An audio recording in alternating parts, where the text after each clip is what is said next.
તો bank નિફ્ટીની weekly એક્સપાયરીનો આજે અંતિમ દિવસ હતો, કારણ કે હવે બંધ થવા જઈ રહી છે ને લગભગ આજે બજારની અંદર તમને જુઓ એનો જે કારણ રહ્યું કે એક મોટો ઘટાડો આવ્યો છે.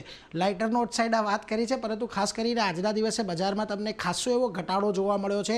જુઓ 23,600ની નીચે આજે બજાર બંધ થયું છે અને ખાસ કરીને એક્ઝેક્ટલી નિફ્ટી જે છે 200 દિવસની મૂવિંગ એક્ઝેટ પાસે આજે તમને બંધ થતું જોવા મળ્યું છે. 23,545ની આજુબાજુની 200 દિવસની મૂવિંગ એવરેજ હતી. આજના દિવસે તમને અહીંથી એક ઘટાડો આવતો જોવા મળ્યો, પરંતુ થોડું ઘણું રિકવર થયું ને દિવસના અંતે લગભગ 350 પોઈન્ટ જેટલો ઘટાડો નિફ્ટીની અંદર આવ્યો છે. સેન્સેક્સ આજે લગભગ 1000 પોઈન્ટ જેટલો ઘટી ગયો છે, એટલે બજારની અંદર હવે આજે આપણને ખાસી એવી વેચવાલી જોવા મળી છે. પરંતુ ખાસ ફોકસ નિફ્ટી બેંક પર રાખો. અહીંયા 50,000ના લેવલ આજે ભલે જાળવવામાં સફળ થયું હોય, પરંતુ આજે અહીંયા પણ 50,000ના લેવલ તોડીને ઓલમોસ્ટ 49,900-800 સુધીના ઝોન આપણને જોવા મળ્યા હતા ઇન્ટ્રાડેમાં, અને આજે અહીંયા પણ એક 2% ઘટાડો આવતો જોવા મળ્યો છે. મિડ કેપ અને સ્મોલ કેપમાં તો આજે આપણને મેઇનલાઇન ઇન્ડાઇસીસ કરતાં વધારે વેચવાલી જોવા ખાસ કરીને મળતી દેખાઈ હતી. આજે તમામ સેક્ટર તમારા લાલ નિશાનની અંદર બંધ થયા છે. આજના દિવસે સૌથી વધારે ઘટાડો તમને જે છે એ જુઓ ખાસ કરીને રિયલ્ટીમાં આવતો જોવા મળ્યો. આ ઉપરાંત PSU બેંકમાં પણ એક બહુ મોટું દબાણ આવ્યું. મેટલ અને ઓટો સેક્ટર પણ એવા રહ્યા કે જ્યાં આગળ આજે તમને દબાણ તરફી કારોબાર જોવા મળ્યો છે.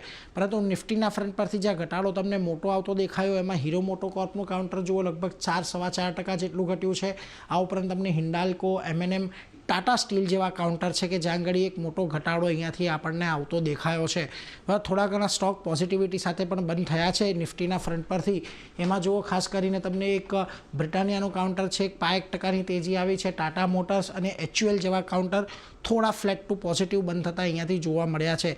પરંતુ મિડકેપના ફ્રન્ટ પરથી આજે સૌથી વધારે ઘટાડો તમને છે સુઝલોનના આવતો જોવા મળી રહ્યો છે. લગભગ 9% ઘટાડો અહીંયા આવ્યો છે. આ ઉપરાંત તમને કલ્યાણ જ્વેલર્સ, ફેક્ટ, ભારત ડાયનામિક્સ જેવા કાઉન્ટર રહ્યા કે જ્યાં આગળ એક ઘટાડો આવતો જોવા મળ્યો.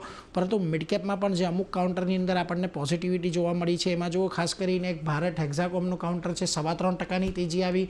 આલ્કેમ લેબ અને SBI કાર્ડ પણ આજના દિવસે થોડા ઘણા પોઝિટિવ રહ્યા છે. પરંતુ આજના દિવસનો ઘટાડો ઘણો મહત્વનો રહ્યો છે, કારણ કે નિફ્ટીએ જે સપોર્ટ લીધો છે એક્ઝેક્ટલી 200 દિવસની સિમ્પલ મૂવિંગ એવરેજ પાસે આજે સપોર્ટ લેતો જોવા મળી છે નિફ્ટી.